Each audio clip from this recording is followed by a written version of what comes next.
આ મોક્ષદા એકાદશીના દિવસે જ કુરુક્ષેત્રના મેદાનમાં કૌરવો અને પાંડવો વચ્ચે યુદ્ધ થયા હતા અને એ યુદ્ધ દરમિયાન ભગવાન શ્રી કૃષ્ણ એ અર્જુનના સારથી બન્યા હતા. ભગવાન શ્રી કૃષ્ણએ અર્જુનનો રથ હાંક્યો હતો અને આ સમય દરમિયાન યુદ્ધમાં કઈ રીતે લડવું, કોની સામે કઈ સ્ટ્રેટેજી અપનાવી, આ બધી જ વાત એ ભગવાન કૃષ્ણ એ અર્જુનને કહેતા જતા હતા. પરંતુ એક સમય એવો આવ્યો કે અર્જુન વિચારે છે કે સામે જે કોઈ વ્યક્તિ હતા ને એ બધા જ એના સગા સંબંધીઓ હતા અને જ્યારે આ સગા સંબંધીઓને જોઈ અને અર્જુન અચકાવા લાગ્યો ને ત્યારે એની સમક્ષ ભગવાને વિરાટ સ્વરૂપ ધારણ કરી અને ગીતા જ્ઞાન આપ્યું હતું. કારણ કે ગીતા જ્ઞાન સમજાવવા માત્રથી જ દરેક વ્યક્તિને ખબર પડે કે આ જગતમાં કોઈ પણ વ્યક્તિ એ કોઈનું નથી. જે કોઈ વ્યક્તિ આ સૃષ્ટિ ઉપર આવ્યા છે, જેવા જેવા કર્મ કરશે એવા એવા ફળની એને પ્રાપ્તિ થશે. જ્યારે કુરુક્ષેત્રના મેદાનમાં યુદ્ધ રચાવા જઈ રહ્યું હતું ને, શરૂઆત થવાની હતી એની આગલી રાતે ભગવાન કૃષ્ણ પોતાની કુટીરમાં સૂતા હતા અને દરેક વ્યક્તિ એ કુટીરનો પેરો કરતા હતા. દરેક વ્યક્તિ વિચાર કરતા હતા કે આવતીકાલના યુદ્ધના પરિણામો કેવા આવશે. પરંતુ એ સમયે ભગવાન પોતાની કુટીરમાં જ્યારે સૂતા હતા ત્યારે સૌ પ્રથમ દુર્યોધન આવ્યો. દુર્યોધન આવી અને ભગવાનના મસ્તક પાસે બેઠો. કારણ કે એણે એવું વિચાર્યું કે ભગવાનના મસ્તક પાસે બેસું ને તો સૌ પ્રથમ ભગવાનને ખબર પડે થઈ એટલે અર્જુન ત્યાં પધારે છે. અર્જુન આવી અને ભગવાનના ચરણ પાસે બેસે છે કારણ કે અર્જુન એ ભગવાન શ્રી કૃષ્ણનો દાસ માને છે અને ભગવાનના ચરણોની સેવા એ અર્જુનને ખૂબ જ પ્રિય હતી. અને કોઈ પણ વ્યક્તિ સૂતું હોય, આંખ ખુલે તો સૌ પ્રથમ નજર એ ચરણ સામક્ષ જાય. ભગવાન જાગ્યા, જોયું ત્યાં તો અર્જુન બેઠેલો છે. ભગવાને સૌ પ્રથમ અર્જુનને કીધું કે અરે ભાઈ, અત્યારે તું અહીંયા કેમ બેઠો છે?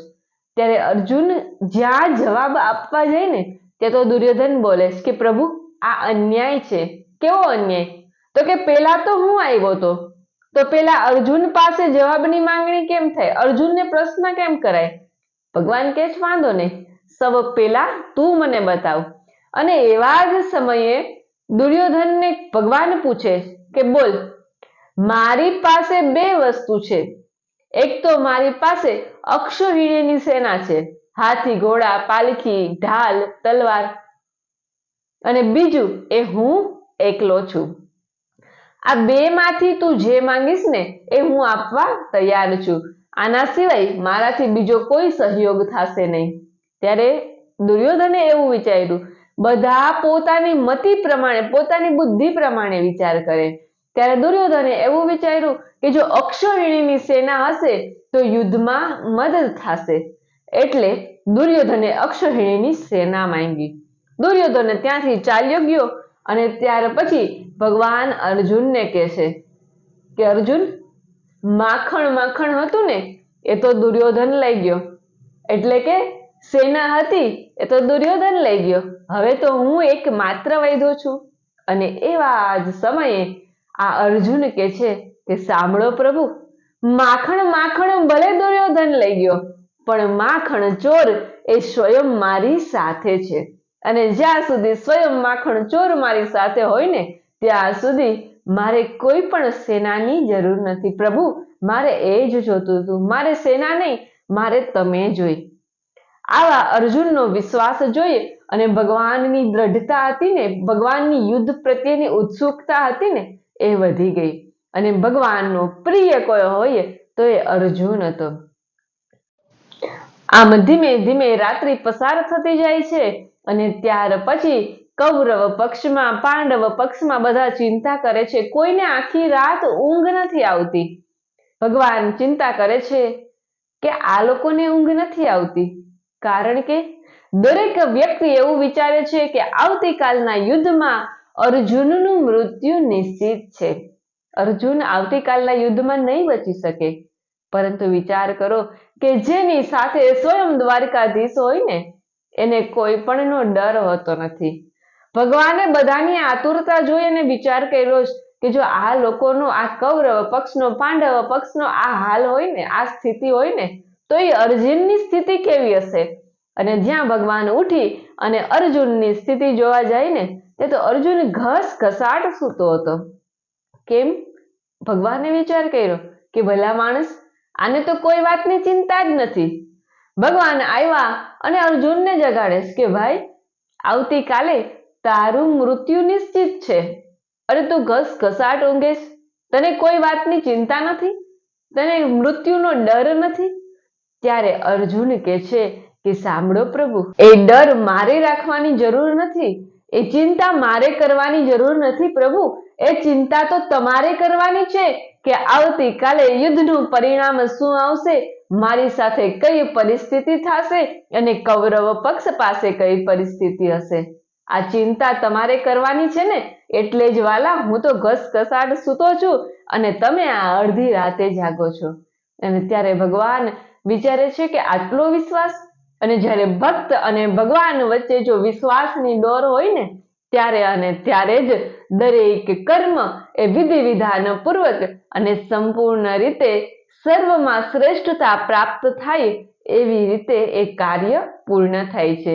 અને ત્યાર પછી બીજા દિવસે સવારે જ્યારે મહાભારતના યુદ્ધની શરૂઆત થઈ ને, ત્યારે જે પ્રમાણે ભગવાન કૃષ્ણએ કીધું ને, એ પ્રમાણે અર્જુને યુદ્ધ કર્યું અને અંતે કૌરવોની હાર થઈ અને પાંડવોની જીત થઈ. હસ્તિનાપુરનું રાજ્ય એ પાંડવોને સોંપવામાં આવ્યું અને ભગવાન શ્રી કૃષ્ણએ ગીતા જ્ઞાન એ અર્જુનને આપ્યું. ભગવાન કૃષ્ણએ અર્જુનને કીધું કે સાંભળ અર્જુન, આ ગીતા જ્ઞાન એ દરેક મનુષ્યની જીવન શૈલીને સુધારનારું છે. ગીતામાં કહ્યા પ્રમાણે જે મનુષ્ય કર્મ કરશે ને, એ દરેક મનુષ્યના જીવનમાં ક્યારેય દુઃખની પરિસ્થિતિ આવશે નહીં. કર્મ યોગ, ભક્તિ યોગ, વિષાદ યોગ, આમ દરેક પ્રકારે ગીતાજીમાં ભગવાને વર્ણન કરેલું છે. ગીતાજી એ કોઈ ગ્રંથ નહીં, સામાન્ય ગ્રંથ નહીં, વિરાટ સ્વરૂપ છે. અને ભગવાન શ્રી કૃષ્ણનું વાંગમય સ્વરૂપ જો કોઈ હોય ને, તો એ શ્રીમદ ભાગવત ગીતા છે.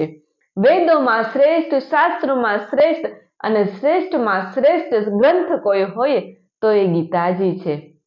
કોઈ પણ મનુષ્ય પોતાના જીવન પર્યંત એકવાર જો ગીતાજીને પોતાના મનમાં, પોતાના ઉદરમાં ઉતારી લે ને, તો જીવન પર્યંત કોઈ પણ પ્રકારની દુઃખની પરિસ્થિતિ એના જીવનમાં આવતી નથી.